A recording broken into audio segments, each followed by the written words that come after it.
Fresh takes. That's right, folks. It's fresh takes. I'm okay. Yeah, I'm okay. Anyway, we got fresh takes. Get your fresh takes here. Or is it half-baked takes? Okay, I know it's not that funny. Anyway, we have a great episode for you today. We got Nerdier Than You Are Chatfield on to talk to the boys. And we also have Dawn, it's a me, Mario Johnson, to talk to the boys as well a little bit afterwards. We got 2 interviews today just to talk about the things that we loved about the boys, the things that are a little bit weird, what's a little bit off, what our ratings are so far for the season, and, of course, our MVPs. Anyway, let's do it. Cue the music.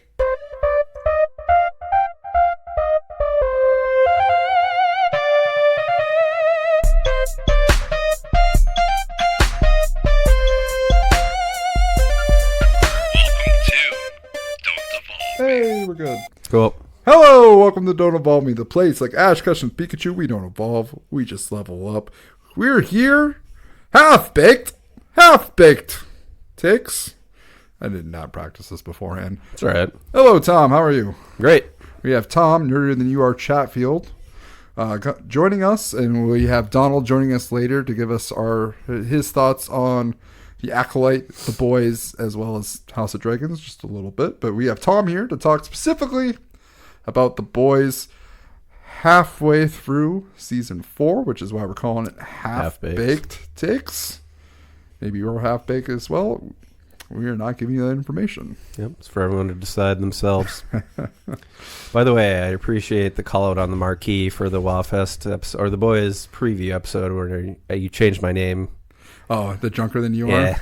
Yeah, that was good. I saw that. I was like, fair point. Mm-hmm. I mean, you called yourself Tom Drunker Than You Are Chatfield. Yeah, I mean, at that point, it was a rare occasion. I don't partake in that too often, but when I do, I do. I usually don't partake in drinking, but I was like, this social occasion, I'm going to enjoy myself a little bit. Exactly. That's what I thought. I worked like 6 months on this stupid thing. I might as well get free drinks out of it. Yeah, I mean, I worked, I think, a good solid 2 weeks just getting everything going, ready to go. Bought some equipment for it, and it was a good time. It was a great... Yeah, I think it was a good turnout. Yeah, we had 46 total made it. I think so. Yeah. How you feeling 2 weeks after WowFest? I mean, I haven't even been to the hobby store yet. I've just taken a break. Everything Warhammer 40K? I'm out for a second. I mean, that's fair. It's usually how it goes, honestly. Most of us, like Brian, Mike, and I are just like, nah. I might show up and play some other random board game or something, but we're pretty much done for a couple weeks. Yeah, I felt that way, just my own energy. I did not want to do shit the next day. I was done. Dude, honestly, it's such a high energy event, so like when you're there, you're almost like on this natural high of just like everyone's excited and happy and drinking and conversing and everything like that. And so like you're like coming down off of this like natural high bender essentially of just fun. Yeah, and that's, I also think like the neurodivergence in me, like I only have so much of a social battery, and once you get in like the reservoir, like you're tapped for a few days, and I was tapped for 2 days. Fair. So, and I know I mentally was like, I am doing nothing on Sunday. I am making no plans. I want to hang out with no one. And then Sapphire was like, hey, I invited one of your best friends over. I'm like, oh, thanks. I'm like, I don't want them there, but also like, At least you invited someone I like. Right. Someone you can put up with. Yeah. Same night too, one of my friends who lives in California was like, hey, I'm here for the weekend. We should go out. And I'm like, no, I can't. I mentally cannot. Sure. So, all right, let's get into it. What are you nerding out on, Mr. Tom? Still playing some Fallout. Yeah, you're telling me. Yep. And then also I stumbled across, since we're talking about the boys, it was really random this week. I stumbled across an older movie series. I think the first one came out in like 2008. I think it's 2000. 2000? Is it that early? Is that old? Oh, wow. Unbreakable? Yeah, we can look it up. I'll look it up. You go on. But yeah, it was a really interesting take on superheroes. And there's 3 movies in the series. And the first one is Unbreakable. The next one is Split. And the last one is Glass. But it has Sam Jackson, Bruce Willis, and John McAvoy. He's one of the Professor X's. Mm-hmm. Right? Yeah. John McAvoy? Yes, is that his he's name? Professor X. Yeah. Sorry, my whole computer freezed up for a second, so I had no idea if this is still even going. We're good. Hey, sweet. Nothing goes as well according to plan. It's not Don't Evolve Me without at least one technical glitch. If not 5. Or scheduling glitches. Yeah, that too. Yeah, this should have been a 4-way right here, but alas, we can do it. We got this. That's why I'm just going to invite as many people as possible. Just shotgun invite and see, maybe someday we'll have a group of people. Maybe. Yeah. But yeah, no, so back to the Unbreakable series. Yeah, it was super in-depth. I think they qualified the genre as a mystery sci-fi suspense. Yeah, I think that... Or no, a superhero suspense is what they actually called it when I looked it up. It was very interesting. It makes you the whole movie, you're basically like, okay, are these people really superheroes? Mm-hmm. And they do this really good job of slowly saying, oh yeah, they are. And then all of a sudden, they just do a complete 360 in the next movie, and they're like, nope, they're not superheroes. And then you're like, okay, yeah, maybe they're not. And then in the end, you're like, okay, they're superheroes again. Oh, okay, never mind. I don't know if they are or not. Yeah. It's really, really mind-bending. It's Unbreakable when I first watched it, and I probably watched it in 2008. It was a while. It's been a while since I watched that movie, and I have a hard time going back to it because it is it moves at a snail's pace. Oh yeah, and in this climate, after so many superhero movies, it's hard to watch something when it's so different than the other ones. That's why I liked the different take. Yeah, though. It was very refreshing compared to. It's the only superhero movie that I've enjoyed in the last 2 years. That's fair. I have watched Split and Glass lately, though. Yeah. Split is probably my favorite one of the 3. Yeah, that one's super in depth. And yeah, James McAvoy just really makes that movie. Yeah. His performance, if you get anyone who performs less than that, I don't think the movie is good. I can't remember what take it was, but there was a scene in there where he just cycles through 8 different of his personalities. Mm-hmm. And they don't cut away from him. They actually filmed that in one take. Yeah. And it's a 10-minute scene. And he just starts rattling off and, does his little... And then switches to another personality. And you're just damn, dude. Dang. That was... He was great. Yeah. Cool. I'd never watched those before, so... Oh, really? This is the first time? First time I'd ever seen them. All right. You mean your rating? Oh, each one? I mean, I would put all of them pretty high. Unbreakable was pretty slow, and it just you can tell it's a bit dated, because it's almost 20 years old. So that one, I would still give that one a 3+. It was very interesting. It wasn't action packed at all. No, but it was very psychological. So you have to be in the right mood for that. But yeah, easily a 3+, 4- for that one. With that. Split is easily a 4. It's so great. 4+. That one was phenomenal. Just the acting, with all those the Horde, every different character and every personality that he had was just amazing. And then Glass was enjoyable. I would put it at a 4-. I liked it. It was nice getting the answers finally after all of those 2 movies of what it was. So I don't know if we are worried about spoiling 16-year-old movies. But yeah, in the end, finally they reveal that yes, in fact, they are in fact superheroes. Yeah. And there's a secret Illuminati organization that goes around and kills, captures, or contains these superheroes so that they don't have an effect on the world. Oh yeah, that was the twist at the end of Glass, right? Yep. Okay. Because it's been a year or 2 since I watched it. The female psychologist that actually captures the 3 of them and is doing therapy is a member of that secret organization, which I don't even think they name it in the series. But it was just very interesting, and the whole take with Sam Jackson's character where he was comic books are actually a recounting of our gods in history and stuff like that, and he kept saying like that's what comic books have stemmed from, and it's like a secret, like language, to tell about our past and to like pass down these stories. And so it was an interesting take. It's worth a rewatch if you haven't seen it in a while. It might be worth a state of review. Yeah, superhero. I like it. All right. I haven't really changed up my nerding out. I mean, One Piece, I'm finally past Dressrosa. That's not really that relevant to you. Nope. It's supposed to be relevant to Brandon because be like, hey, I finally finished Dressrosa. It took like months to finish that long arc. So what number of episode is that in? 7. I'm at 747. Oh, you're like 70% there, huh? I am behind Brandon and Roe. Yeah. By 300 episodes. Okay.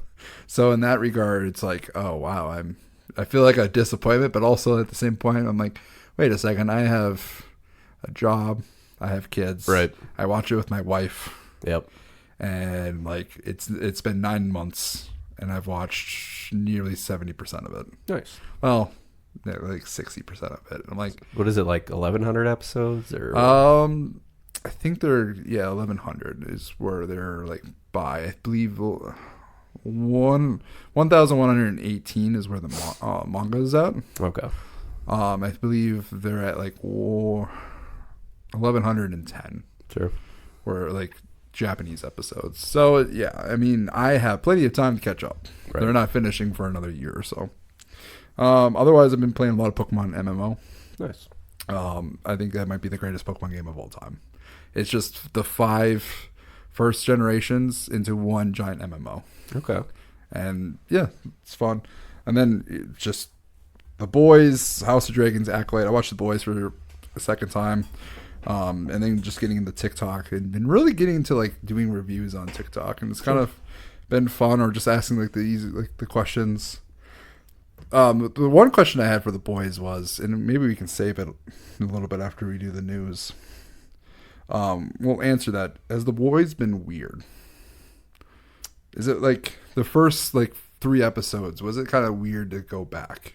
It was a bit weird. But yeah, I think for different reasons, which I'm sure we'll discuss more about it. Yeah, but let's start with that question. It's a very different than the first 3 seasons. Well, let's dive into that because I think that's like my first like point that I have. But 13 minutes, perfect. Let's get into the news. It's time for a news quickie. Oh yeah. All right, I got like 8 things written here. There's a decent amount of news. James Gunn's DCU, it starts in December with Creatures Commando, the animated series. It's just big because they finally announced when it was going to be released. December, I think, was a lot sooner than most people realized. Superman, no longer Superman Legacy, is coming out July next year. So we in a whole year we're getting Superman. But we're getting the beginning of the story. And Creatures Commando comes out, I'm pretty sure, on HBO Max. Or if it's just Max now. Max. So it's so confusing. Yeah, that's coming out in December. Who's the new Superman? I don't even remember his name. Okay. Large. I wouldn't say unknown. I can look it up. It's David something. Okay. But more of a less known actor. Less known actor, yeah. Number 2. This is relevant. House of Dragons. Mm-hmm. It's getting a season 3. It's confirmed. All right. Speaking on that front, it is also announced that they are starting development for the new Game of Thrones series called A Knight of the Seven Kingdoms. It's going to tell the tale of Sir Duncan and Egg. So there is that. Invincible season 3 is rumored to be released early 2025, which is a lot sooner than when season 2 got released in comparison to season 1. Instead of like 3 years, it's going to hopefully only be 1. Hopefully. Todd Howard has said a lot recently. Yeah. He's talking about Fallout a little bit, how he's not going to rush Fallout 5 after the success of Fallout TV show. How do you feel about that? I'm actually happy, I think. You are? Yeah, because, I mean, if they want to continue with their legacy of making stellar games, I think they need to wait a long time in between them.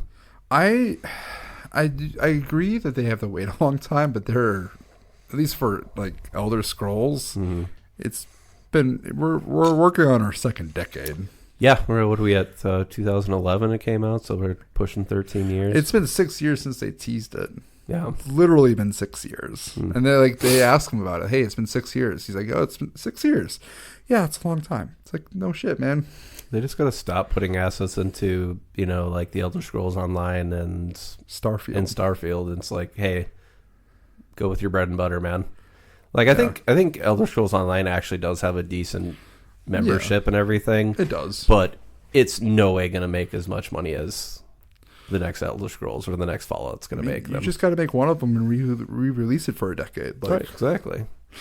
That's probably where all their money's coming from, is all the re-releases. Re-release Skyrim for the 8th time. Todd Howard's just like, actually, my bread and butter is just re-release. When his PS6 comes out, because we're going to re-release it for that. Exactly. He also made comments he's not going to release remake Fallout 1 or 2. Which I'm like, I'm fine with that. Does Bethesda even have the rights to that? I don't know. Because that would be another thing. I assume. It was made by another game studio. Yeah, I assume he does. I think it's just more or less like those games have their own quirks. Play those games for you can play them now. Yeah. One thing I just randomly discovered recently, we were talking about like the Easter eggs and stuff in the show. Remember how I was saying that the passcode to get the fusion generator going had 101 in it? And I thought it was Vault 101 or whatever. Yeah. Turns out that 10197 is actually the release date of Fallout 1. Oh, nice. So it's January 1st, 97. Nice. I like that. Yeah. That's a cool Easter egg.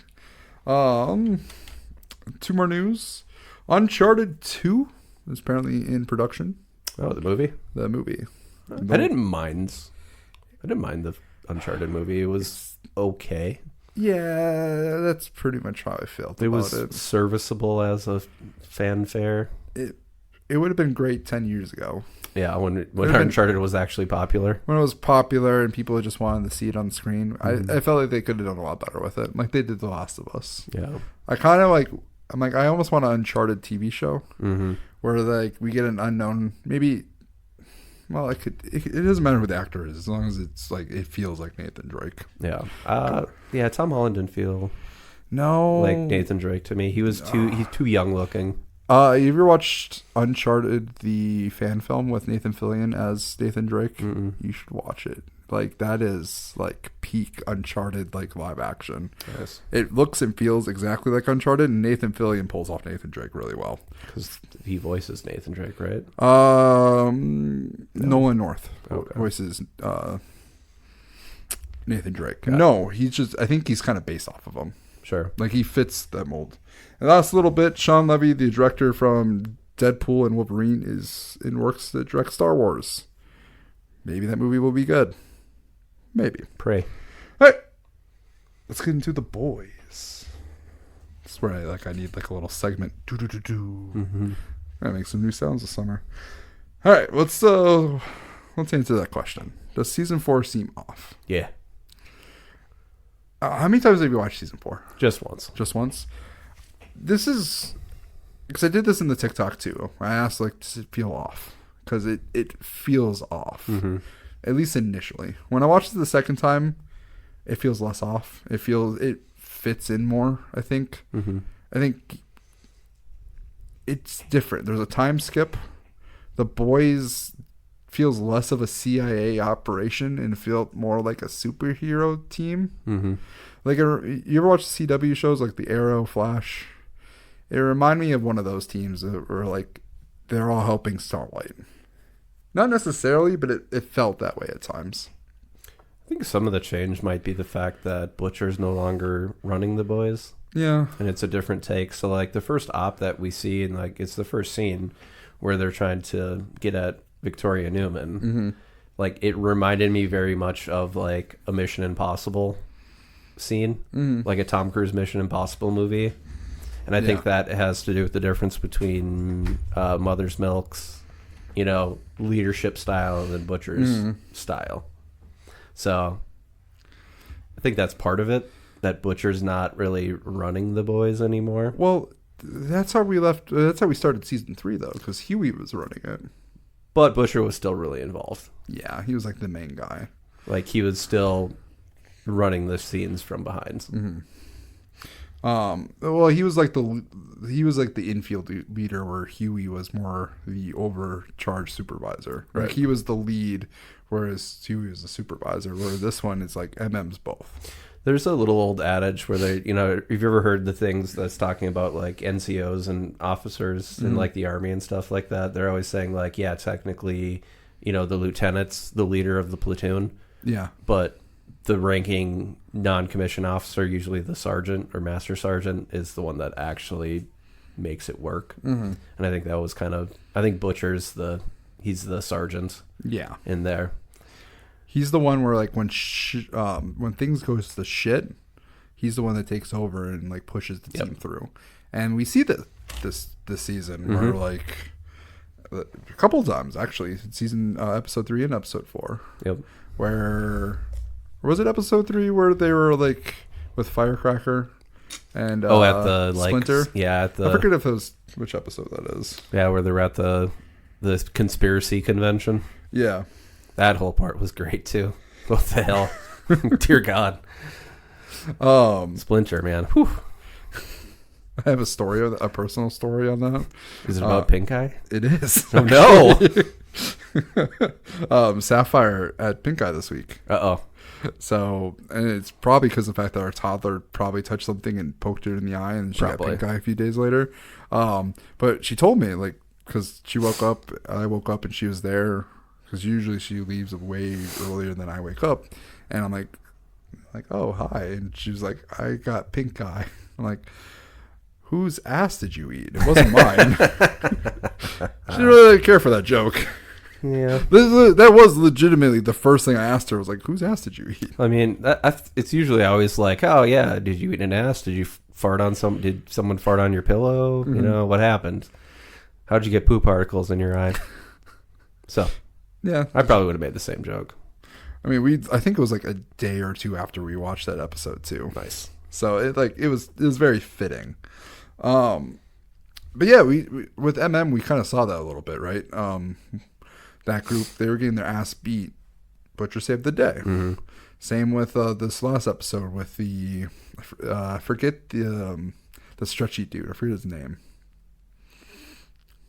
Ezekiel. Yeah, with Ezekiel, like he comes in, he saves the day. He's the one that takes over and like. Dude, I really want to know what Butcher did with the worms in his head, and then all of a sudden there was just gore everywhere, and you're like, what the fuck just happened? That is the big mystery. That is a mystery, yeah. Oh, I was looking. I think they continued the episode. Did they show anybody directly after that? Oh, I was trying to watch for that. I don't think so. This episode 4 is the only one I didn't watch twice yet. Okay. So I don't know. That one is like, I'm not quite like picking up the little things. Mm-hmm. I did rewatch all of like The Boys. I've caught up to that point. I really like that I got to watch it because I pick up more on more things. Yeah, the second time.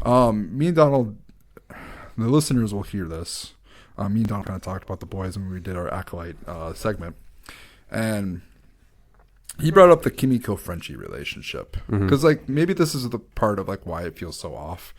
There was a couple of TikTok answers like, oh, it's probably because MM and Starlight looks completely different. And I'm like, I mean, that doesn't help. Right. I don't think that's it, but it doesn't help. The boys have changed. I mean, Frenchie and Kimiko, their relationship is so different. Mm-hmm. And I'm like, well, the relationship is actually, like, in my opinion, naturally where it should be at this point. Right. Because they were never, like, star-crossed lovers. Yeah, they're always brother, sister. Yeah. Like, take care of each other type of relationship. Well, Frenchie, like, his whole thing is he picks up strays. Right. He cares for people. And then he, like, falls in love with them. Like, that's literally his thing. That's what he's doing this season. Mm-hmm. With Kimiko, she's never been, like, she's never had a chance for romance. Right. She's never been, like, for her, it was just survival. Frenchie was a needs for survival, and through that, like, Frenchie became family. And like there was a point where they kissed, and there was like that will they won't they, and she's like, you're family.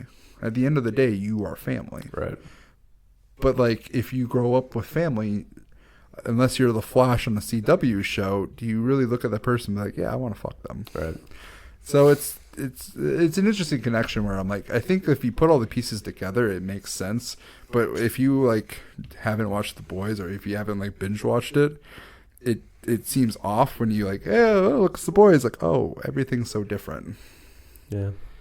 There's one particular scene though where it felt off for me, and that was when the Starlighters and the Homelanders were fighting each other, and like they like were like, oh shit, and they all rushed in, and like MN, Frenchie, they were like all trying to like save the day by like pushing people aside, and I'm just like, what the fuck are they doing? They're a co-op CIA team. Why the fuck are they in public? Right. Like, what are they going to do? And why are they in front of a bunch of cameras? Yeah. You know, revealing everything about them. Mm-hmm. You know, and then at the end of the day, he saves, is it Colin? Is that his boyfriend? Yeah. He saves Colin, and they, like, make out in front of the camera, which that's fine. But it's, like, so, like, zoomed in and camera. I'm like, this feels like a VOT movie now. Right. There's just like moments where like it feels like it's a VOT film. Speaking of VOT films, I legitimately thought that was a flashback with Will Ferrell. I was like, is this a flashback? Did this really happen to A-Train? And I was like, why the fuck is Will Ferrell in here? What the shit? That was great. That was a great cameo. It was. I was like, well, what? The director is funny because he's done this a couple times where he's like, oh man, that is a great take. We don't need more of those. All right, let's roll again. Mm-hmm. I don't know why he keeps doing that. It's like the second or third time I've like seen it. Yeah, that was a great cameo. It was. I was happy to see Will Ferrell. Yeah. All right. Do we feel like the boys are effectively just superheroes at this point? No. I still don't think they're superheroes. I mean, obviously Starlight is, but yeah, like they're still very fragile. They can be killed. It is like, and we saw that in the fight with Firecracker. Or like they were almost dead. Like if Butcher didn't show up, they would all be dead. Very much so. Yeah, I still feel like they still feel like the underdog compared to superheroes. At least in my view of them. They very much are. Most of them aren't super powered, right, other than Starlight. Like it. Going back to the reference of the CW, it does feel like it is now a CW team. For good or for worse. It's not exactly there, but it's starting to feel that way. Whereas now that they have Annie, now that they have Starlight, like she is now the face. Like she is effectively a superhero trying to fight down VOD. So maybe it feels that way. Or maybe in the flip side, it feels like VOD and Homelander is starting to become that cartoony, like comic book villain that we know like more of them to be. I don't know if they talked about this. I don't remember if they brought this up anymore, but the part where he's talking in the mirror that's shattered, like are they because maybe it's just because I just watched Split, but are they suggesting like Homelander's trauma is that does he have DID? I think so. I think because like literally he was carrying on a conversation and each one of those was an entirely different Homelander. Yeah, I don't know if they're going Split, but I think like it's to a point where it reminded me of Spider-Man, Green Goblin, where once he took the juice, Norman then has like nice Norman and then evil Green Goblin Norman in the mirror. So that's kind of like where I took it as. But this is the first time that this has come up. Okay, I thought it was. I mean, I just rewatched all The Boys. He's never really showed this. This is new. I'm curious of like if this has always been a thing or if this is just like he just developed this. Yeah, like he finally broke for real. Which he's in such an interesting place. He has no one above him. Mm-hmm. He is the guy. I think his story is interesting though, because like he's now like all he ever wanted was human that human connection, right?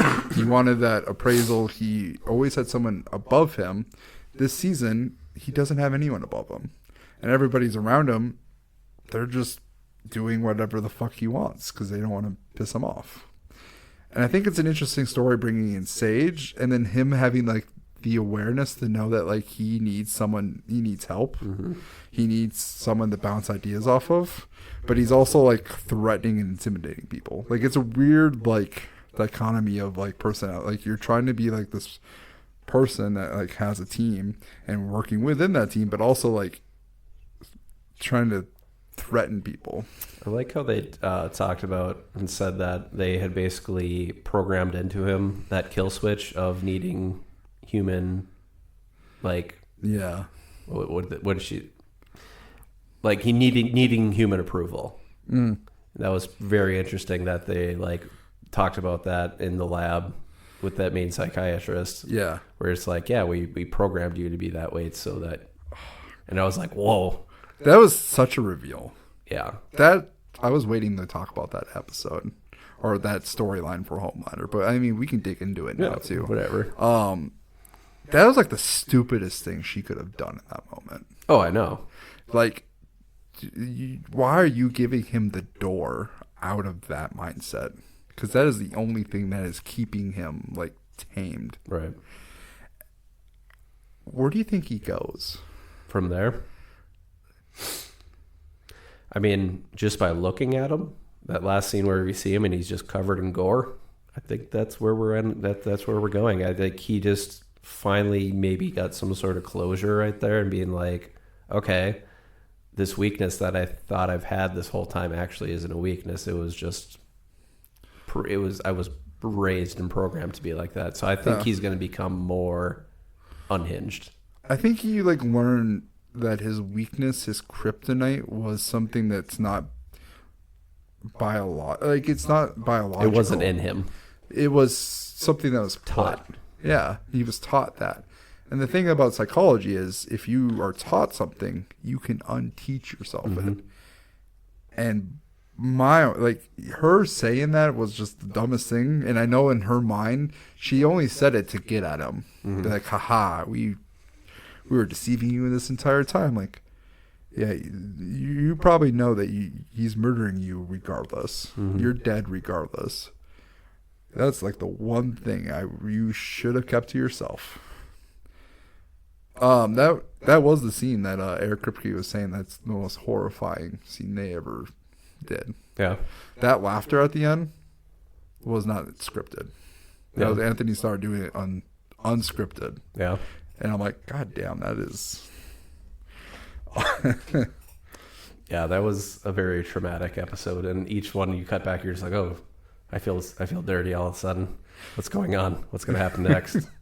That's why I think he's like one of the greatest villains of the last century. Because like, you just don't know. Like, you knew that he was probably going to end up massacring him. But how? How was he going to do it? In what ways? And what was his reason behind it? And like, he got what he wanted. Not just the fact that he murdered them and he got revenge. He got the answer he's looking for. That he was being controlled this entire time. It was great though. It is a scary moment for Homelander. Did he get the reason why they did that all to him? Because I think that was one of the questions that he was asking a lot of them. It's because when he was born, he killed like 3 nurses. Yeah, that's right. And they were just so terrified of him because like he was born a monster, and they treated him as a monster. And then he came back as a monster. And so it's also hard to root for him because you're like, yeah, he is a monster. He is fucking nuts. Like, but it's also, you kind of have to feel bad 'cause, like, he was born into people thinking him this way. So, and that's kind of like why I liked Homelander. He's like, he, in a weird way, like, he's sympathetic. Like, he wasn't born evil. He wasn't evil to be evil. He grew up with a bunch of fucking power and people treating, like, he had a miserable childhood. Abused and tortured and Yeah. test subjects, see if they could kill them in different ways. And it's to say, yeah. Like I said, I don't know. My whole thing is like, I think that this whole season is dealing with trauma. Yeah. Like it is so in your face, and every single character where you're like, oh yeah, they're totally a good person or whatever. And then you're like, holy shit, Starlight was like abusing and bullying some girl and calling her fat and ugly and poor and shit like that. Yeah. And then like all of a sudden I'm like, oh, I understand why Firecracker rightfully hates Starlight. And then you're like, oh, never mind. Firecracker's a fucking weirdo, Yeah. She's an alt-right asshole. And then at the same time, then you're like, oh yeah, I feel sorry for Starlight. Oh, why was she bullying people? And then like I've just been running this roller coaster of up and down. Like every character, I'm like, I'm loving you and hating you all at the same time. I think there's It's only one crazy. character that I love, and I'm scared that I'm loving this character. Yeah, That's A-Train. yeah, I'm kind of liking him more too. He's dying this year. I that's my prediction. That's gonna be like my major prediction for season 4. I'm changing it. A-Train's dying this season. I don't know how. He's the only character that's really working on a redemption arc and likable this year or this season so far. I'm assuming all the boys themselves kind of turn it around at the last couple episodes, and you find them in a spot where they're more likable. A-Train's like likable from the start after everything. Meaning I'm like, generally that means they're going to die. Probably. It seems like it. It's just crazy that even characters that they never introduced, and like Hughie's mom, you're like, oh yeah, she abandoned them. And like, yeah, I understand Hughie's pissed. And then you're like, oh, she went through crippling postpartum depression for 10 years. Yeah. And she tried to kill herself, and she didn't. She was either leave or die. And you're like, oh, okay, I kind of get that. I love how much they go through like the psychology of it. It really, like I said, it's all about just trauma this year, and everyone's like, what I took out from those first 4 episodes is like, there's a reason kind of people do what they do, and even the most villainous person probably has suffered some sort of trauma. Yeah. No one's evil out of it, just they were born evil. And no one's purely good. Yeah. Like Starlight has her issues. She's probably the most morally good character, but she was a piece of shit when she was a teenager. The whole abortion thing, I don't think was. I think it's like their attack on her, but also just beating the shit out of Firecracker too. Oh right, yeah. It's like, oh Annie, that's like the worst thing you could have done here. But also, it probably feels good to just. Yeah. I know Firecracker is like the one-on-one comparison to Marjorie Taylor Greene. And I feel like all of the writers, they like, not to get overly political, but this show is very political in that nature. Me being more on the left side of things, when I hear Marjorie Taylor Greene talk, like the internal urge to just want to like punch her face is very much there, and I feel like it's very much the inspiration to Starlight actually taking that action in the writer's room, because some of the things they say, or some of the just like the shit they spew, like that she spews and Firecracker spews, is just like, oh, this person's just like the worst. I'm also gathering out of that just alts of any kind are pieces of shit. Yeah, on both sides. You know what I mean? I think that's what I'm getting out of it personally, and that's how. Maybe that's just because it's always been my like outlook on things. Yeah. Without going too political, like I feel like alts of either side are the problem. Yeah, when you get too extreme on either side, where you can't even work with see both. Yeah. The other side's story without being like, just, like, oh, you're a fascist and blah, blah, blah, and all that stuff. No, let's take time to understand it. And that's getting into the politics of it. But the show very much is on the nose.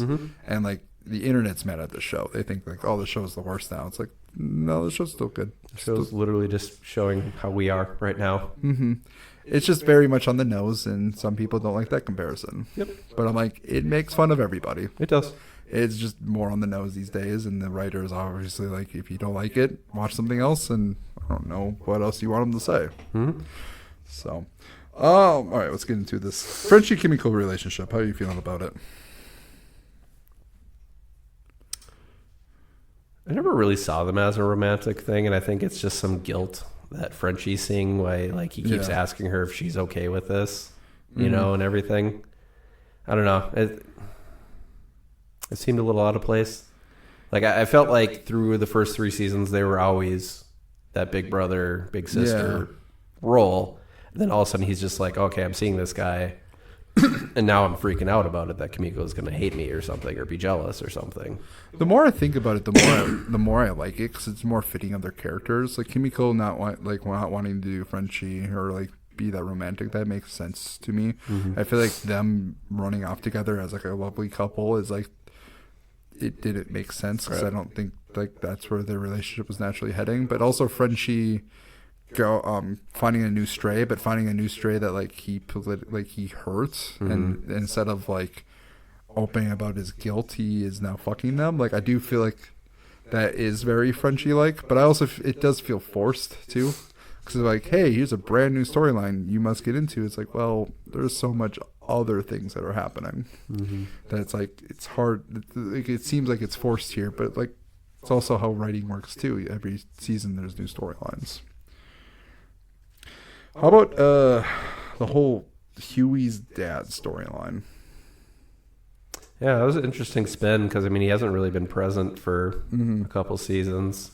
Yeah. I guess they kind of left us at the cliffhanger there, where all of a sudden Hughie was going to jack his dad up on V to save his life, decided not to, and then I'm assuming it's his mom that did it.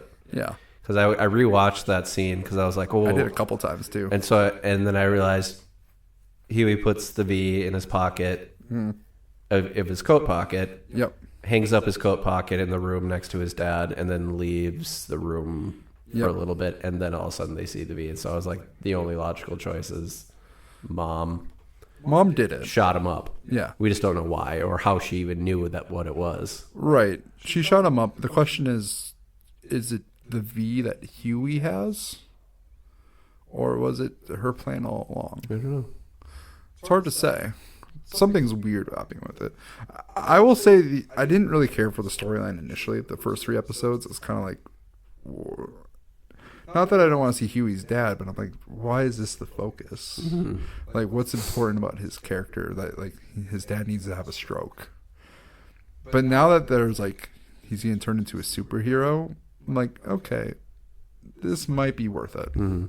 It's an interesting storyline, especially with his mom. But I do like the story, like you said, the postpartum, because it's something that like, is very real, and I feel like it's very much like not touched upon, and it's something that like I had to go through, help my wife get through too, and it's such a real thing that I'm happy that they brought up that issue as like why she left, because it makes sense. Yeah. Like it's one of those like, at least for me, I'm like, oh, I can relate to that. Like I can see why she would be in that mindset, because I've seen that before. I've seen what it can do.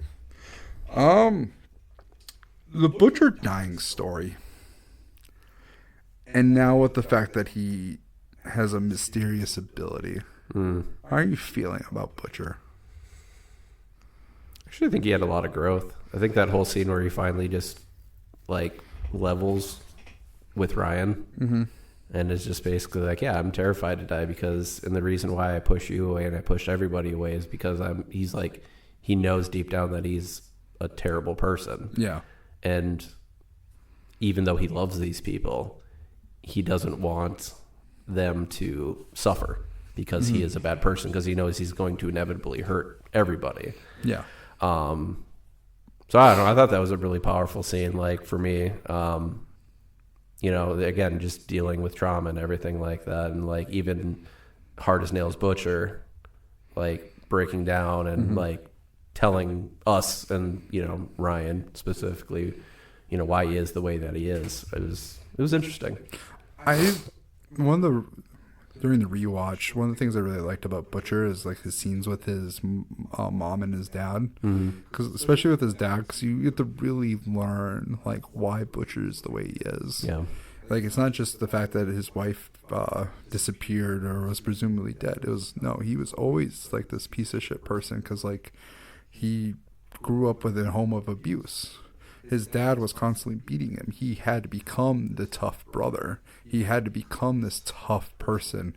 And, you know, And once he left, and his brother died, and he took the guilt on, and like it just, I don't know. I think Butcher's just really layered, and I really like him as a character. Do you think he's dying? I don't know if I buy that. I think he dies at the end of the series, but I don't know if I buy that he's dying. I think that he thinks he's dying. Yeah. And I think everybody's telling him that he's dying, but I mean, that episode 4 cliffhanger where he just evaporates Ezekiel, and we're just like, what happens? Like, and then I keep seeing like the worms crawling into his head. Yep. And I'm like, is there something else? It's a fucking mind flayer. Yeah, right. Fucking mind flayers after everybody. But I'm thinking of like, well, is this just hallucinations, or because obviously he's hallucinating with his wife throughout the entire thing. Yeah, I do like how she's also the driving force that's keeping him alive. Mm-hmm. It makes sense. Yeah. I wish that we got to see their relationship more. Yeah. That's like not just like Becca in his head, but like Becca and him just like normal. Like I want to see like what the relationship was like. So it really seemed like he was a piece of shit person until she came along and she like reined him in. Mm-hmm. And I think like he was a very like person, but she also chose not to be with him. Yeah.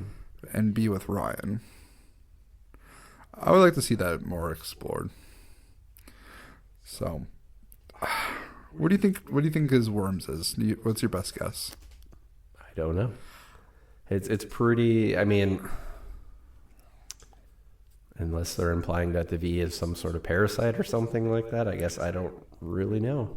I question if Temp V gave him permanent powers. That was something that we recorded with Donald before this, and he was talking about how Hughie, and like in moments where he is most in trouble, he somehow like will start to breathe heavy, but he will just do shit. Like he'll just do an amazing thing.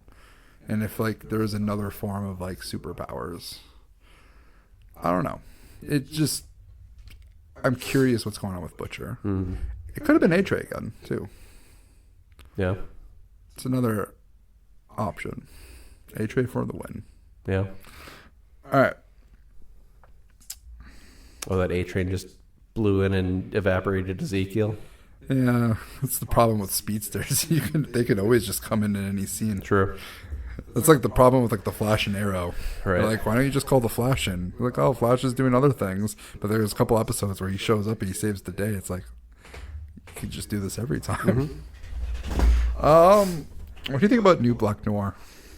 I think it's hilarious that he just wants to talk, and he's just like, trained actor and everything like that. And they're just like, dude, shut the fuck up. Every person, like anytime he talks, he's like, Noir, shut up. And Homelander, just every time he says anything, just like, Noir, shut up, stop it.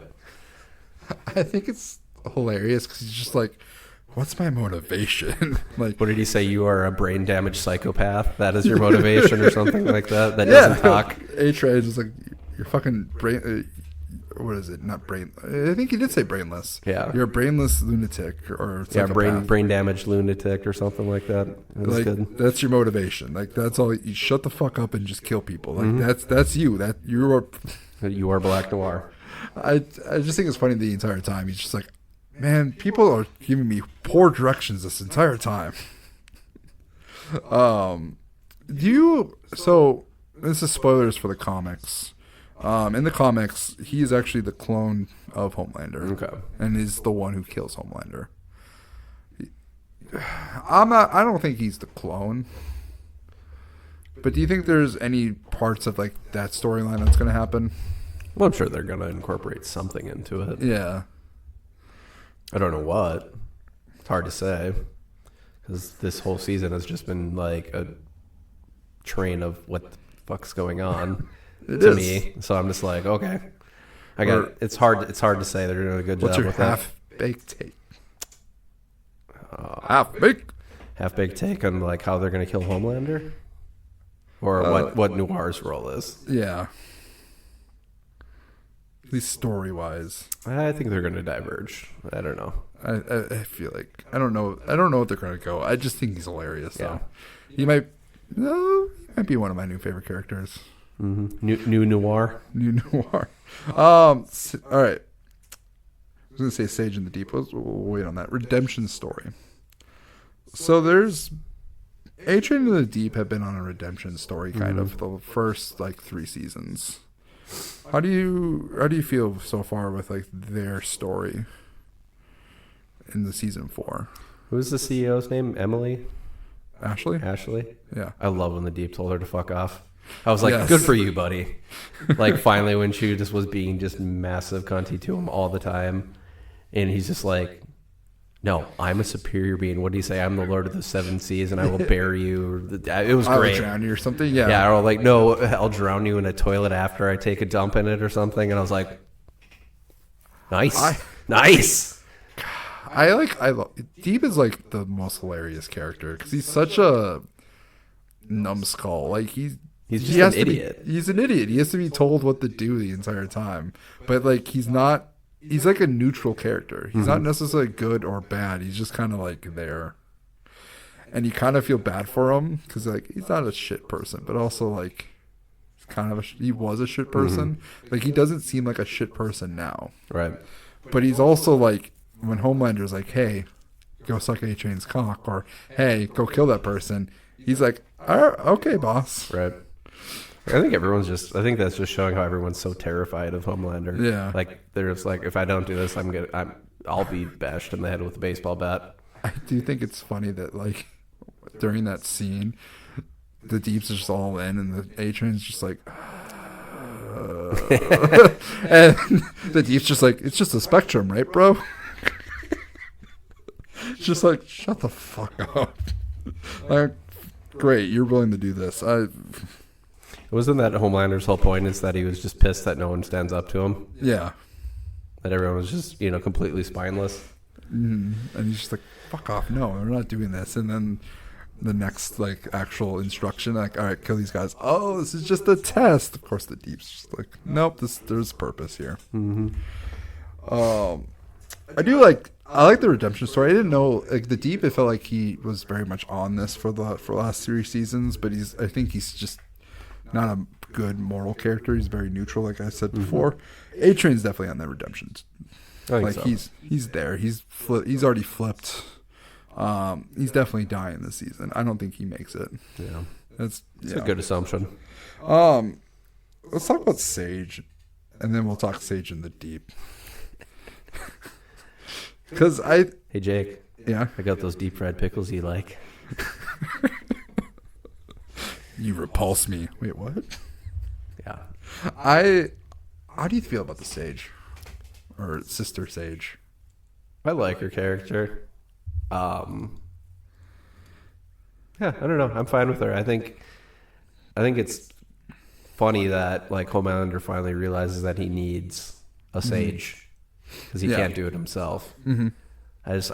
Then they haven't really all the soups that they've touched on so far have all been we have this physical power, or this, whatever. We've never had the masterminds superhero, which is interesting. I like her power essentially is her brain is just constantly growing. Yeah, how messed up was that she had to lobotomize herself every couple of weeks to not feel anything or not think anything. Yeah. And then her brain just grows back. And then that's when she can enjoy herself. That's when she can just be normal and relax. Mm-hmm. I weirdly sympathize or empathize with her in the sense of when you're at least with ADHD brain, it's not growing, but it's constantly going. Just the moment of you do something or you take something and it just slows everything down, and how relaxing that is. And I'm I get that from that standpoint. And even though what you said, everyone has something, that's her thing. That's her trauma almost. She's so smart that she can't even enjoy herself. Yeah. And the first thing's you're hot, Deep. Just she's scrape my fucking brains out. Wow, this is Kinky and weird. Of course. It's like the smart. It's also funny that the smartest person in the room is like, all right, I'm going to fuck the dumbest person. Bang the dumbest idiot. The dumbest hot idiot out there. How do you feel about the other new 7? Firecracker. Well, I mean, obviously she's 100% in the 7 just because Sage needs the riot to happen. Yeah. That's the only reason why she's in there. She's using her. Yep. Her ability is to simply just... And she's strong. Yeah. She's not a great superhero. That would not be on the 7 in No. any other circumstance. I like the idea of like her stage is like right in front of the Starlighters, and it's like great. It's just a stage. It's like not even like a studio or anything. It's just simply a cheap ass stage. I love her costume too. Mainly the top half of the costume is what I like the most. Yeah, I mean, She has good assets. yeah, I mean, Turlo would be all over her. I mean, most people would. I mean, I feel. I do. I think it's funny though. Like she's very much Marjorie Taylor Greene, or like pretty much any MAGA that's like all about Trump. Like she represents those like that set of people. I do like the scene where she's like in the tower with Homelander and she meets him for the first time. And she's like, "I will do anything, anything," and he's like, I got it. "Yeah, fuck." I got it. Anything. Okay. All right. We have Homelander. He's openly just killing people now. Like, hey, I got away with murder once. Like, oh, Hughie's here. I'm just gonna fucking start lasering the building. Yep. That whole VOD on Ice scene was the most beautiful disaster I've ever seen on film. Yeah. I'm just like, it just kept going. So you're like, first he lasers the Maeve person. You're like, oh man, that's intense. And then everyone freaks out and like people are like running over fingers with ice skates. And that one dude like throws his legs over the side and like cuts the dude's neck open with his skate accidentally. And I was just like, this is amazing. I've ever just watched him like, oh, they're definitely going for it here. Oh yeah. No, they went. I'm like, well, I'm like, this is like very much unnecessary, but I'm like, I kind of enjoy the bit. They're just like, fuck it. We're just They stuck with the bit. It was hilarious. Like, okay, he only murdered like one person, but it turned into a thing. And then afterwards, there was a fire killing several people. Like, yeah, I don't know how you even like attempt to explain, but it's not good for Homelander. Right. Someone's got to be like in the world of the boys. Like you think somebody would start putting the pieces together of all these people dying, because like there's the Ryan save scene too, and I thought that was a funny moment where they're just like they're practicing, they're going through lines for Ryan's first save, and then Homelander, who wasn't supposed to show up, shows up like, haha, everybody pay attention to me. He's a complete fucking narcissist. Like I did call it, didn't I? Oh, homeboy. Homeboy. Yeah. I'm like, he's such a narcissist. He's either Homelander Jr. or Homeboy. Yep. Homeboy's a cool name. Yeah. I love how this suit is exactly the same. Like literally his suit. Yeah. And like that disdain when Sage is like, no, this storyline works better for our cause. And he's just like, he's just growling. Like he knows that she's right and is making good points. But he's also like, no, people, like he's great because I'm great. And he comes down in that scene and he's like, throw him, Ryan. It's okay. He's good. And the guy's just like, I can take it. He just splattered him on that side of the bank or whatever it was. He's like, whew, damn. I don't know how anyone's like looks at this and like the president is very much freaking out. President Singer is. What's the segue to that? Victoria Newman. Yeah. She was very much first episode, but kind of just disappeared. I mean, she was there with Hughie in that talk, but yeah, after the first, she didn't play a big part. Yeah. Did you know that the actress who plays Victoria Newman is actually dating Jack Quaid, who plays Hughie? Oh, really? Yeah. I don't see that. She's way prettier than he is. They're dating. Oh. Actually, like after I learned it, like after watching episode 1, and then I saw it. I'm like, oh, that explains why they're like very flirtatious towards each other in nature. I'm like, that transcends the scene. I thought it was interesting. Like they were just the first bit was trying to kill her, but do so in like a very like minute way. And then like she like finds Hughie and is like, you guys suck at your jobs. Like I found you like right away. And then Hughie tries to kill her, and the Butcher kills her. And the entire time, she just laughs at him and doesn't take it personal. Like she's not, yeah, like by their rights, they should be dead. But like in the scene where Hughie is in the vents and Homelander's like, oh, I can smell Hughie. He's starting lasering. She's actually like afraid for Hughie. Like you can tell that like she cares for him. I thought it was just an interesting dynamic, and then of course Butcher makes a deal with her, and then falls back on that deal. Maybe she was concerned because remember, if Hughie dies, then everything gets leaked. Yeah. Also, when Butcher was making the deal, I'm like, oh, this is Butcher. What did you do? And all of a sudden, it's just an asshole. Yeah. Just a video of an asshole, and and I was like, yes, thank you, Butcher. Thank you. The most Butcher thing to do. There was that part, though, I think it was the first episode, where she's like, no, I genuinely, like, almost came out and told you who I was.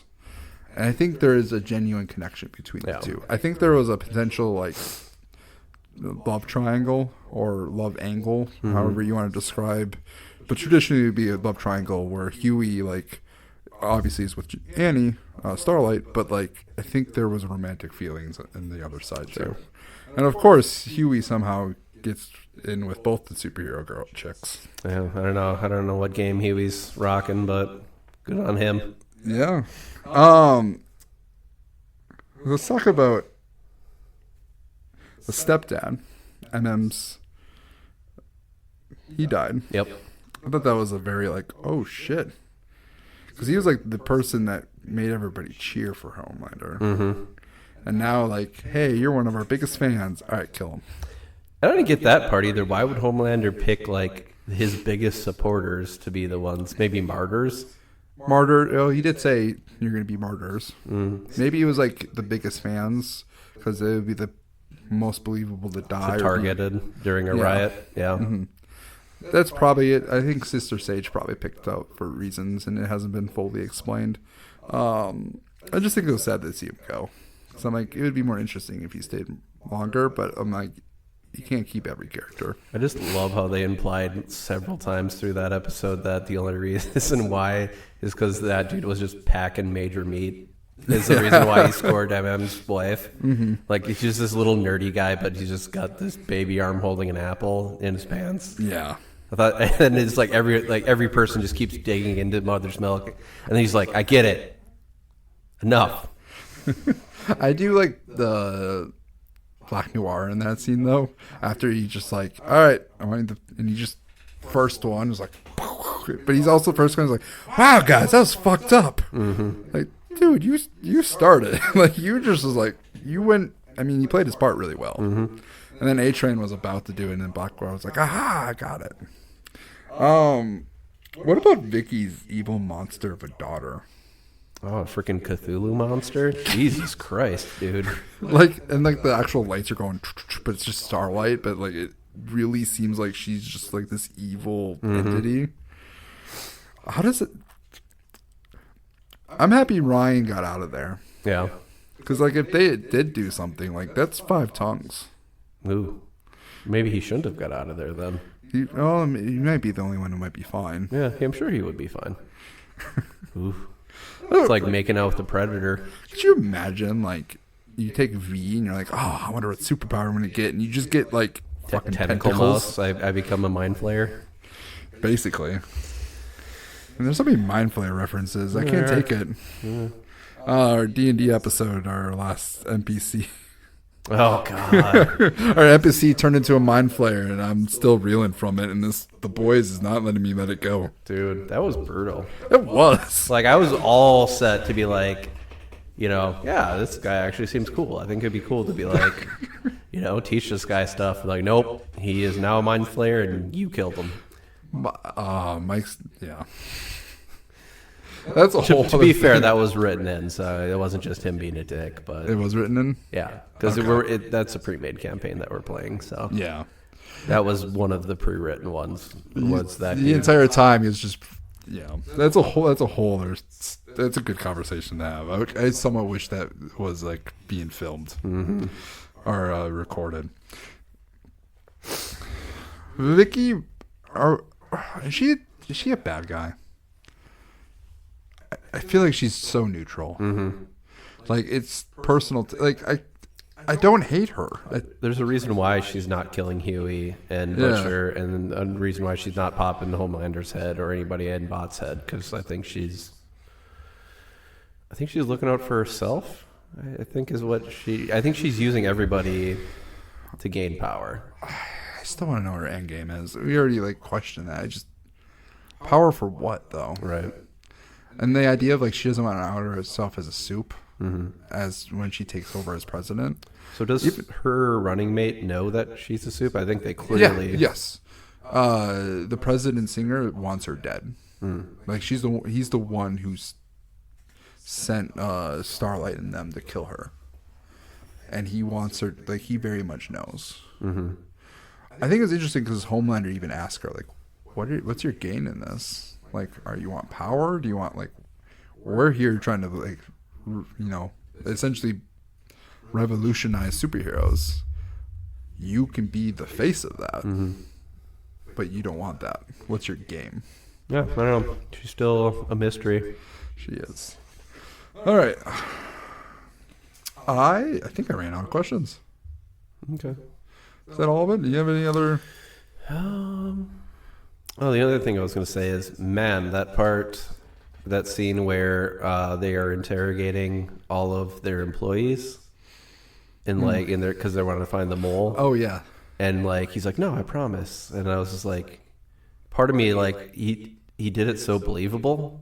I'm just oh, maybe he's actually gonna forgive it. And the instant she goes, yeah, and then I leaked something to Starlight, boom, and just hole in her head. Lasers. I'm all right, that makes sense. I guess I was getting my hopes up or something. Do you notice that directly after that scene, Ashley shreds her resignation letter? I was like, yeah, I probably would too. Oh, I would almost just disappear from the planet. Yeah. Or I would just be gone. I don't think they would care that much. Yeah. Unless you need the person to be the face at the time. Yeah, I think they forced her. Essentially said you're gonna stay here and be the face. Do you think she's just a character that's gonna fall on the wayside, or do you think she's gonna come up big? Or maybe she might come up big, and maybe will be a whistleblower of some sort that gives something to the boys. Yeah. That gives them an edge or something. I don't think she is. She might. I mean, it would make sense. I feel like they're going to do something different with her. I don't know what. I can't really. I feel like it's going to be something that we haven't really think of. I don't know if she makes it at the end. No, probably not. My other question is, does Stan Edgar ever make an appearance back on the show? I don't know. Because I feel like he would be because he's still alive. He's somewhere. Maybe Homelander asks him to help with Vought. Could be. Or he just murders him. I was going to say, or that's the final revenge straw for Homelander. Finds him and offs him. Maybe Edgar is in a bunker somewhere and he has to overcome all of the defenses that Edgar has. And I imagine he has some pretty good defenses. Right. So yeah, I don't have any other things to go over. I think we pretty much covered all the. Any favorite new characters? The one I already mentioned. I mean, Sage is pretty good.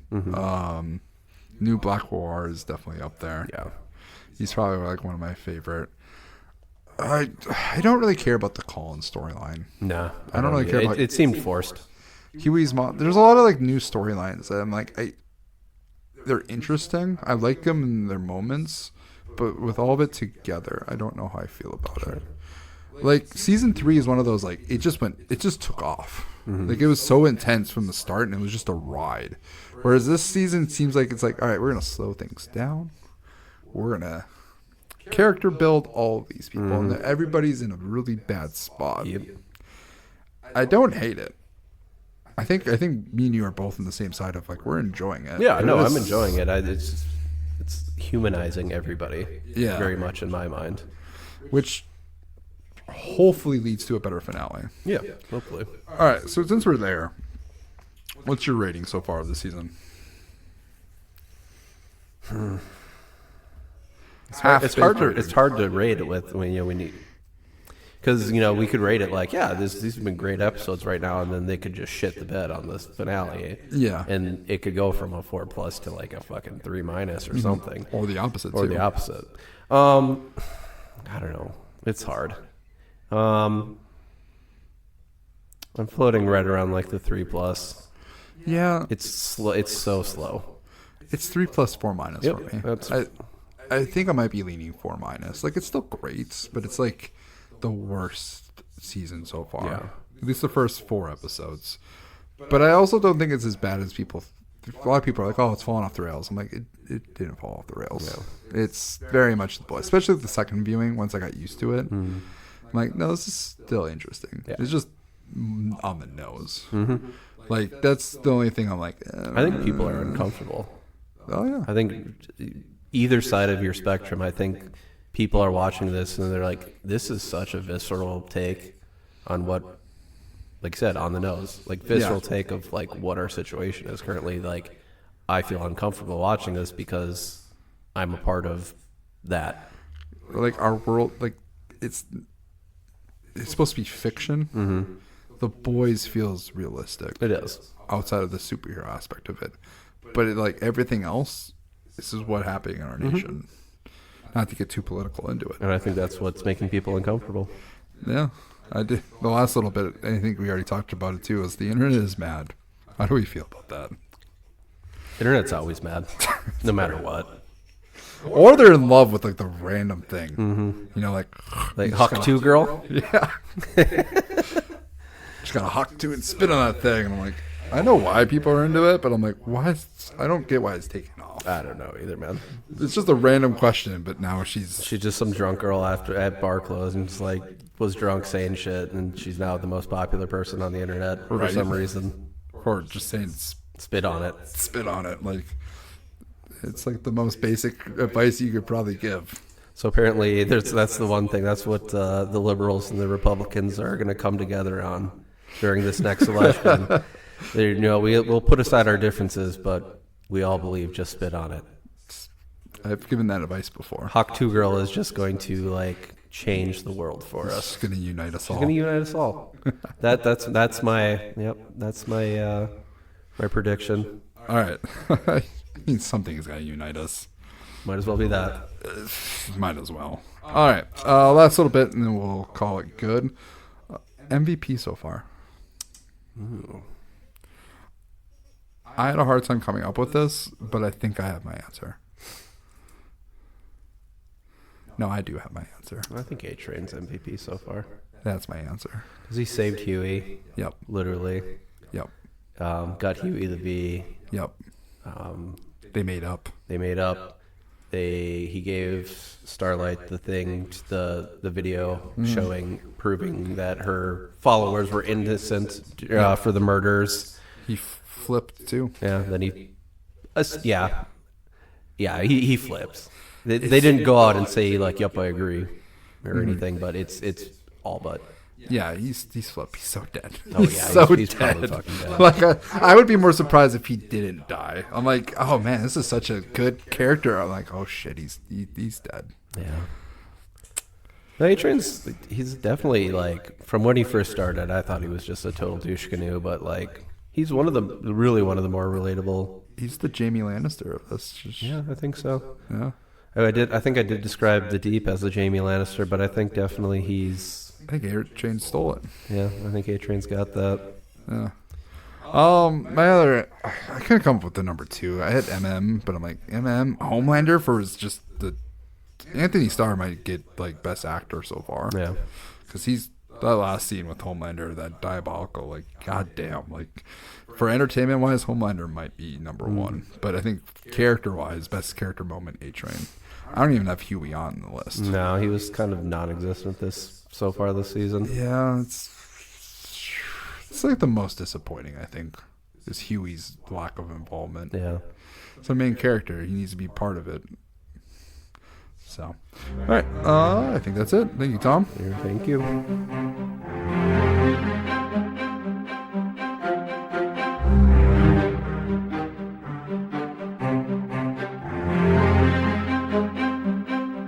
right, we got Donald here.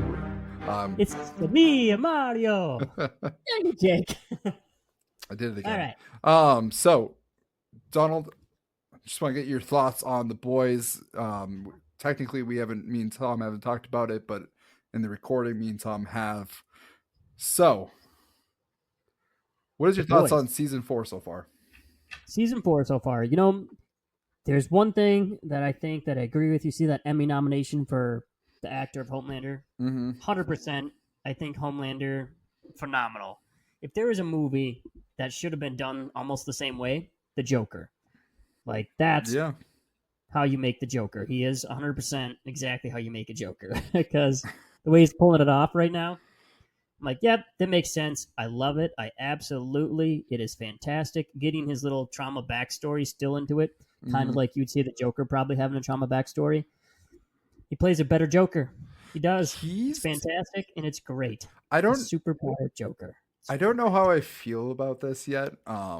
But he very much is starting to be like that cartoon comic villain that we know in like main stories. Like he is turning into that person where he no longer gives a shit about people. Like you see his de-evolution of giving a shit about humanity, and the need for humans, where it's like, ooh, the shit's going to be scary soon. Like it.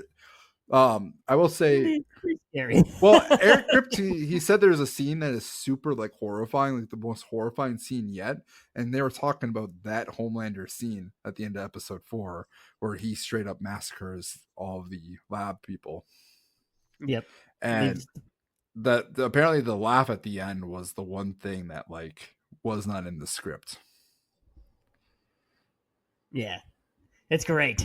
I just hope he doesn't become that character in real life. He's doing it so well. It's like, gosh, dang it. Like, can't love that enough. I do question if what is it, Anthony Starr? I think that's the actor, right? Anthony Starr, yep. Yeah, I question if he's just a straight up fucking dick in real life. I wonder if he is, but I want to meet him so bad. If there's a con with Anthony Starr in there, I'm going just to meet him. I just want to see if he's a dick, and I just want to see what he's like, because I gotta know. Like, I almost feel like he has to be a dick in real life because he plays it so well, like on screen. He plays it way too good on screen. Like I think of like Pierce on Community. One other thing I do like to talk about, to the boys, things that I like, Butcher. I just enjoy Butcher too. Yeah, his attitude, his demeanor. Always enjoy Butcher in the show. He's got that same consistent storyline. It's still happening. He can see dead people now. It's great. Makes sense for Butcher as he's dying, maybe. I guess. What do you? Okay, I wrote this question as what's the deal with Butcher? Something's happening with him, and I there was that scene where he killed. The priest, priest. Yeah, like he blew him. Name, but yeah, he blew him up. There's something slithering in his back. What the fuck's going on with him? Like, I have no idea. Like, I do not know. Yeah, like Jeffrey Dean Morgan. No one else has seen that character. Is that like, who is that? Is that his dad? Because no one's actually talked to that guy either. Not his dad. I doubt it's his dad because his dad already had flashbacks. Yeah, but who is this guy? Is he real too? Like, who is real in Butcher when we see him? That's a good question. Good. How do you know? Good point. Because no one else has talked to him. No one else has seen him. Who are these people? Uses his wife. He's seen dead people. I love it. Now, the snaky thing that's going on in his body, I don't know what that is. I think he has powers and he doesn't realize it. Yeah, I can see that. I can see Hughie doing the same thing, though, with Hughie's heartbeat. Yeah. Every time the Hughie scenes, all of a sudden he gets a really fast heartbeat, and all of a sudden he beats the shit out of whoever he's by. It's like the 6th time now, and you're like, did they develop powers potentially through Yeah, temp maybe. V? I don't know. I don't know. No, but even before, Hughie's always had that heartbeat where all of a sudden he pulls something miraculous off. So I think they've just had it. Interesting. Natural human ability, I think. Could be, yeah. Adrenaline. Almost like X-Men kind of style. Mutations. Ooh, that'd be Mutation. interesting. That'd be an interesting storyline. Just like general mutations, and that's where Gen That'd V be come cool. from. But It now I do have. Oh. Oh, go ahead. I was gonna say it reminds me of like One Piece, and I know you haven't watched the show yet. It reminds me of One Piece in the sense of like there is. Hi. Are you following? Oh yeah, I got you. Okay, so in One Piece, there's two sets of ways you can get powers. That's devil fruit powers, and like each devil fruit that you eat comes with different abilities. But another way you can get power is called hockey, and they didn't really dive into hockey right away until like really much later in the series. And I'm just like wondering, like, all right, the boys, you have Gen V, or not Gen V, but you have like V. That's how you get superpowers. Are they potentially introducing like their version of hockey? Like the way you just framed that question makes me think, like, is there another form of superpowers, like another origin? It'd be interesting. Or get another brand. Makes sense. All right. To continue with the boys, though, some other stuff like there's some flack back a little bit more this season. Yep. I can see why it happens. Internet is mad again. Yeah. I mean, which one of the biggest stressful points I think was the Kimiko and Frenchie story. Yeah. Like you got to buy us into their new story. You just can't just throw us straight into some new story. We've been building this for 3 seasons now, and now we all left curve. Which the wokeness again, I don't mind the wokeness, like whatever, but like make it make sense. It does. It does feel off. I feel like, unlike the Acolyte, where like they make a lot of writing decisions, it just kind of doesn't feel like they have a grasp on what they're doing. I do feel like they have a grasp with that storyline. There is also a time skip, right? Like there is a time skip of their relationship, and they've been teasing that like Frenchie has always been bi, so that's why it made sense that way. Frenchie's always been bi. There's been remarks where he's been with dudes. There were a throuple, like him, a guy and a girl.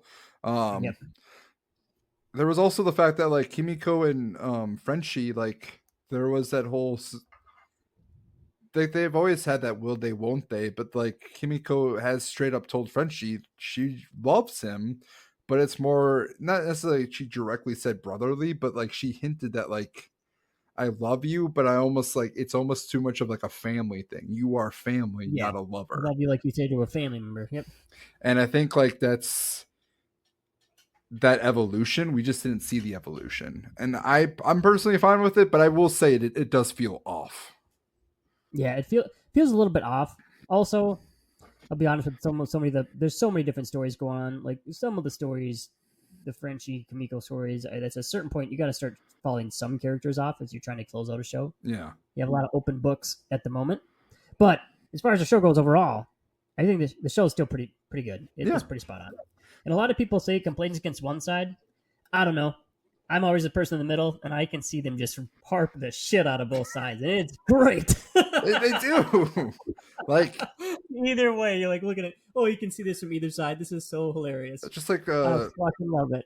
Just like the Acolyte, there's the whole political side of it. The boys also have this huge political side, and you have like the conservatives. They're just like they're making fun of us now. It's like, dude, they've been making fun of you from the start. They just kind of toned it down enough, and they made it more on the nose that people actually like realize they're being made fun of. Yeah, I will say like that's make fun of both though. That's what I think is so great about the show. Like, I only if you don't recognize some of the things that they make fun of on the other side too, yeah, you're just completely just missing it, and it's fantastic.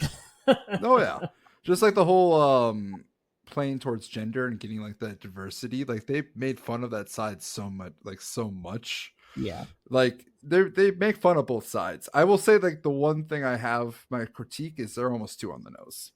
Like they're almost they're just like, hey, look, Homelander's Trump, and it's like I liked it when it was like more vague. It was vaguely Trump. With like fire. That is the one thing I will want to say is if it was more vague. I think they went a little too hard headed this time Mhm. because it used to be a lot more subtly vague, where it could have been anyone else, but this time they 100% just went full on I mean, this and that. Like, like Firecracker is literally Marjorie Taylor Greene. Like they've literally came out and like, yeah, that's the inspiration. Like, and it's almost to the point where it's like on the nose, you know. Like I'm like, like I agree with the criticism that they're like comparing, but I'm like, it's like too much. Like just make it. I preferred it when it was more vague. Like it seems less real. It seems less. It seems like I preferred the vagueness too, a slightly more vague, because sometimes I think it hits a little too hard too, but I still love it. yeah. So I can get over that, but I think it would have been better if it was a little bit more vague. Okay, what storyline are you most looking forward to with the remaining 4 episodes? Butchers and Homelanders. That's why I started with those 2 characters. Yep. They've always been the ones I've been looking forward to. It's always the only 2 I really am so invested into because they both have unique character arcs and storylines. Now, I will say so far, Ryan's kind of forgettable. Other than the fact that he completely murdered that dude in front of everybody. Yep. But overall, he's kind of a forgettable character. It'd almost be better if the show didn't have Ryan, I'll be honest. I kind of wish Brian was more of like a piece of shit. Yep. I kind of wish he was more of a piece of shit kid and has to learn how to be better. Would make more sense, not just kind of a whiny superpower. He's It makes him kind of weird. just there. Yeah, he's kind of just there. He's forgettable. I agree. But I mean, like, that's also kids too. I think that's accurate. He has motivation for Butcher though too. I feel like he's kind of like a, how do I explain it? Ryan reminds me of like one of those kids where they're so sheltered that they don't know how to be themselves. So until like they get to the point where they have to be like out of their parents' like shell, they're just kind of mixture. He's a mixture of like Homelander, his mom, and yeah, just mostly those 2. I was gonna say Butcher too, but I'm like, I don't think that quite makes sense. He doesn't have Butcher inside of him right now. Are you kidding me? Oh, that would be great. Butcher would be an excellent Wolverine.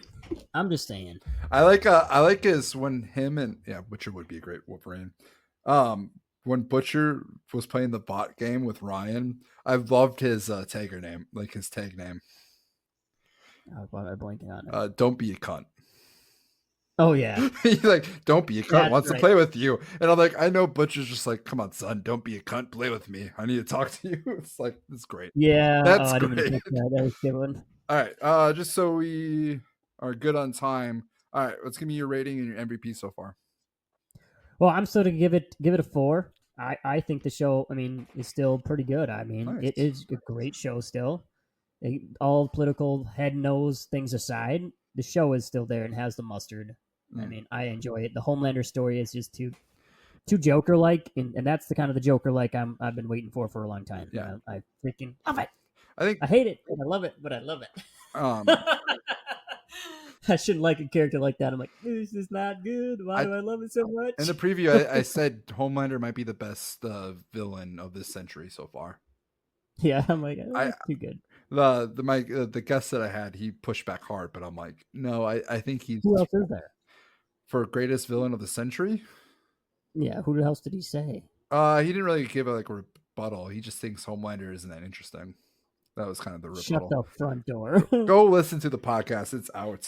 Alex Directon Hunt was the one who said it. It was good. It was good, like back and forth though. I really appreciate when people do give you that back. That pushback a little bit. But I do think Homelander is one of the greatest like villains up there. If he's not, he's not one, he's probably 2, top 3, 5. At easy least top 5. Easy top 10 for sure. You can see the slow fade. I'll have to make a list. You're asking for MVP? MVP. Was that going to be your next question? Yeah, MVP for the first half. I have one answer only. Homelander? Or you thinking the good guy MVP? This is just MVP for the show. A-Train. Surprisingly. Yeah. Didn't see it coming, but A-Train's like the only What? person. You didn't see that coming? Shut the front door. I saw that coming. I saw Redemption. I didn't think he was going to be like the best character. Like from a moral standpoint, A-Train is like the best, like the goodest character in this entire show. It's kind of horrible. He is like the best character. He hasn't done anything wrong or bad. It's great. He saved He did Hughie one from of the- dying. He essentially saved the boys many times with stories. Like Yeah. he is generally the best He character. feels bad if something does go wrong. Oh. Most things he don't intend to go wrong. Like the things that did go wrong, like killing Huey's girlfriend, was an accident. Also, he's dying at He the even end. said that. That's my prediction. He's what? He's dying this season. Oh yeah, he's dying.